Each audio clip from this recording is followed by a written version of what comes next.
Hello viewers. Today, we will show you how to process a sales debit note using SQL accounting software. A sales debit note is usually raised to increase the amount owed by a customer, often due to undercharges or adjustments to a previous invoice.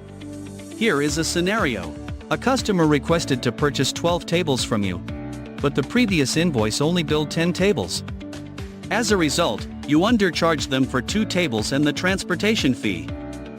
Let's begin. Starting from the header field, select the customer. Next, change the date if necessary. Select an agent and pick a term. Then you may enter your description here. We are going to key an adjustment for undercharged 2 tables and transportation fee as an example. That's all for the header field. Moving on to the item field. Click on this plus button to insert a record.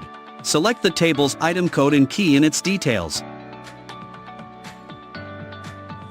For the transportation fee, since it is a service and doesn't have an item code, simply enter transportation fee in the description field.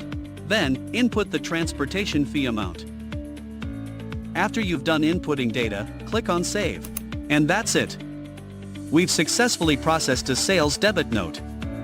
Now, it's your turn. Try these steps and see how quickly you can get the hang of it. Thank you for watching. Subscribe to our YouTube for the latest videos, follow us on Facebook to stay updated, visit our website for important guides. It's so easy.